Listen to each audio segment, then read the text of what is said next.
करूं मैं आप सबसे, जितने लोग इस पावन कथा को श्रवण कर रहे हैं उन सबसे निवेदन करूंगा, जिसको भी संपदा की कमी है, बहुत ज्यादा कष्ट है, बहुत ज्यादा तकलीफ है, पैसा बिल्कुल नहीं है, जॉब नहीं लग रही, नौकरी नहीं लग रही, हताश हो गए, इतने दुखी हो गए, ना व्यापार चल रहा ना कुछ चल रहा, मेरा निवेदन है अगर हार चुके हो तो आज का ये प्रयोग करना जरूर, और अगली आंवला नवमी के पहले मुझे फोन कर कर जरूर बताना कि फल मिला कि नहीं।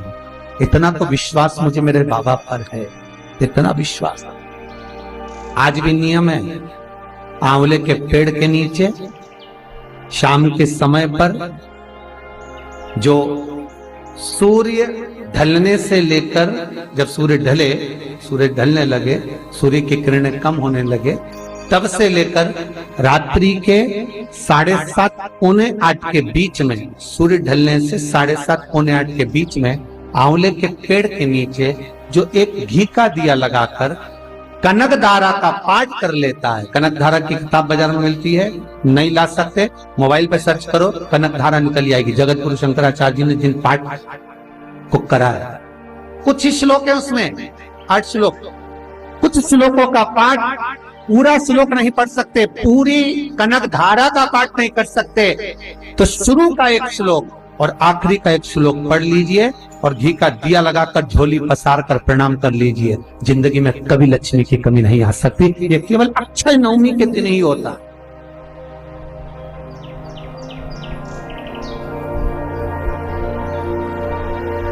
कनकधारा आज ही के दिन,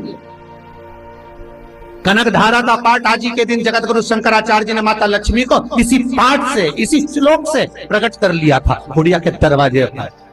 और माता लक्ष्मी ऐसे नहीं गई है, वर देकर गई है, बिगर वर के जा ही नहीं सकती। कनकधारा का पाठ अगर आंवला नवमी के दिन किया गया है तो बिना वर के, कई लोग कहते महाराज जी हम कनकधारा रोज पढ़ते, रोज पढ़ने वाली बात दूसरी, पर तुमने क्या रोज पढ़ा तो क्या आंवले के पेड़ के नीचे पढ़ा?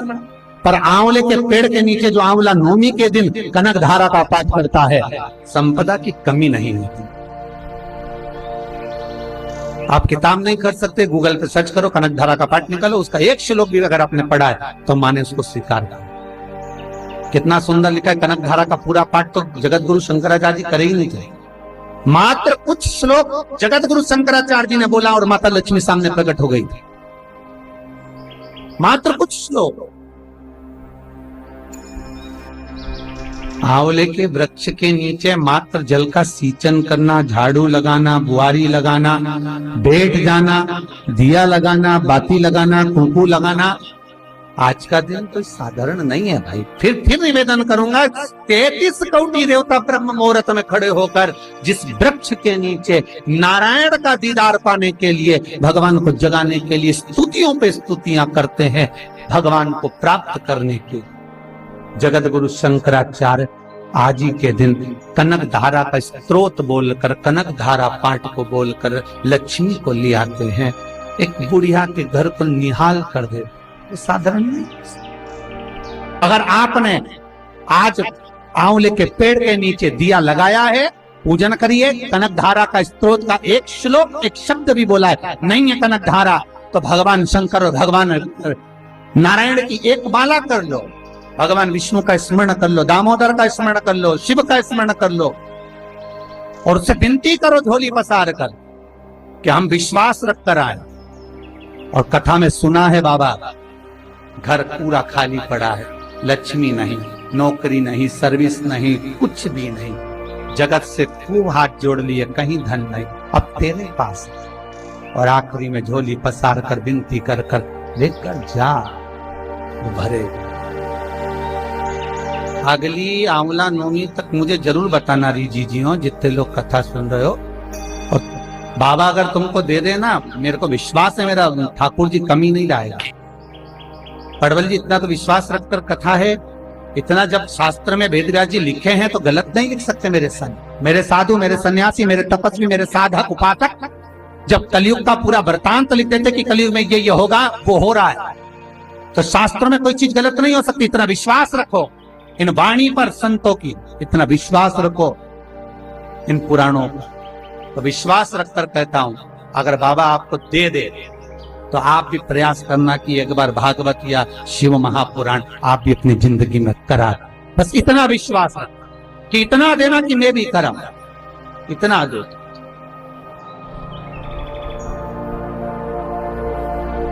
अब बताओ, जगत गुरु शंकराचार्य क्या त्रेता में थे, द्वापर में थे? नहीं, जगत गुरु शंकराचार्य यही कलयुग में प्रगटे।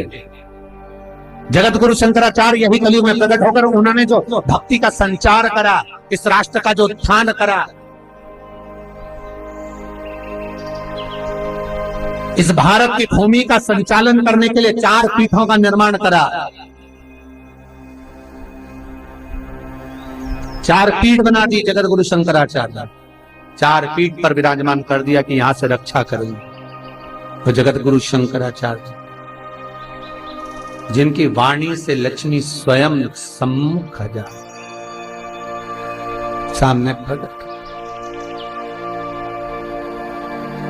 मास में तुलसी माँ से जुड़े कई प्रश्न माताओं बहनों के मन में हैं। रोज उनकी विशेष पूजा होती है। सवाल है, तुलसी माँ के ऊपर मंजरी आने पर उनका क्या करे? कुछ गलत तो नहीं होता? मंजरी को तोड़े या न तोड़े, कब करें, कैसे करें, और भी बहुत कुछ तो जानते हैं आगे। शास्त्रों में माँ तुलसी को माँ लक्ष्मी का रूप माना जाता है। तुलसी को विष्णु प्रिया भी कहा जाता है। ऐसी भी मान्यता है कि माँ तुलसी के बिना श्री हरि भोग स्वीकार नहीं करते हैं। वैसे तो पूरे साल तुलसी माँ की पूजा होती है, लेकिन कार्तिक मास में माँ तुलसी की विशेष पूजा होती है और विवाह भी किया जाता है। धार्मिक मान्यताओं के अनुसार तुलसी की नियमित पूजा करने से भाग्य जाग उठता है और पुण्य फल मिलता है। तुलसी माँ की पूजा पाठ के अलावा मन में जिज्ञासा होती है कि उनकी सेवा कैसे होती है और उसका क्या फल मिलता है। ऐसा कहा जाता है कि तुलसी की सेवा में सबसे बड़ी सेवा तुलसी की मंजरी को हटाना है। मान्यता है कि तुलसी की मंजरी उन पर बोझ के समान है। तुलसी की मंजरी को हटाने का बहुत बड़ा पुण्य माना जाता है। ऐसा कहा जाता है कि इसे हटाने वाले पर माँ तुलसी प्रसन्न होती हैं। श्री हरि की भी विशेष कृपा होती है। हृदय सदैव संतुष्ट रहता है। कई लोगों का प्रश्न होता है कि किस दिन तुलसी माँ की मंजरी तोड़नी चाहिए और मंजरी तोड़ने के बाद उसका क्या करना चाहिए। इसके लिए भी विशेष रूप से ध्यान देना चाहिए। तुलसी के ऊपर से मंजरी को खास दिनों रविवार, पूर्णिमा और एकादशी को छोड़कर बाकी किसी भी दिन किंतु सूर्यास्त से पहले हटा देना चाहिए और इसे शालिग्राम को अर्पित करना चाहिए। कार्तिक मास में तुलसी माँ की सुबह शाम पूजा करने का विधान बताया गया है। ऐसा कहा जाता है कि माँ तुलसी की पूजा से देवी लक्ष्मी और नारायण जल्द प्रसन्न होते हैं। रविवार, पूर्णिमा और एकादशी पर तुलसी नहीं तोड़नी चाहिए। इस दिन तुलसी जी को तोड़ने पर पाप लगता है। हम आपके लिए हमारे पवित्र हिंदू धर्म और संस्कारों से जुड़ी जानकारी, हमारे सुंदरतम त्योहारों और पर्वों का ज्ञान आप तक लाते हैं। अगर आपको किसी विश्वास में तुलसी माँ से जुड़े कई प्रश्न माताओं बहनों के मन में हैं, रोज उनकी विशेष पूजा होती है। सवाल है, तुलसी माँ के ऊपर मंजरी आने पर उनका क्या करे? कुछ गलत तो नहीं होता? मंजरी को तोड़े या न तोड़े, कब करें, कैसे करें, और भी बहुत कुछ तो जानते हैं आगे। शास्त्रों में माँ तुलसी को माँ लक्ष्मी का रूप माना जाता है। तुलसी को विष्णु प्रिया भी कहा जाता है। ऐसी भी मान्यता है कि माँ तुलसी के बिना श्री हरि भोग स्वीकार नहीं करते हैं। वैसे तो पूरे साल तुलसी माँ की पूजा होती है, लेकिन कार्तिक मास में माँ तुलसी की विशेष पूजा होती है और विवाह भी किया जाता है। धार्मिक मान्यताओं के अनुसार तुलसी की नियमित पूजा करने से भाग्य जाग उठता है और पुण्य फल मिलता है। तुलसी माँ की पूजा पाठ के अलावा मन में जिज्ञासा होती है कि उनकी सेवा कैसे होती है और उसका क्या फल मिलता है। ऐसा कहा जाता है कि तुलसी की सेवा में सबसे बड़ी सेवा तुलसी की मंजरी को हटाना है। मान्यता है कि तुलसी की मंजरी उन पर बोझ के समान है। तुलसी की मंजरी को हटाने का बहुत बड़ा पुण्य माना जाता है। ऐसा कहा जाता है कि इसे हटाने वाले पर माँ तुलसी प्रसन्न होती हैं। श्री हरि की भी विशेष कृपा होती है। हृदय सदैव संतुष्ट रहता है। कई लोगों का प्रश्न होता है कि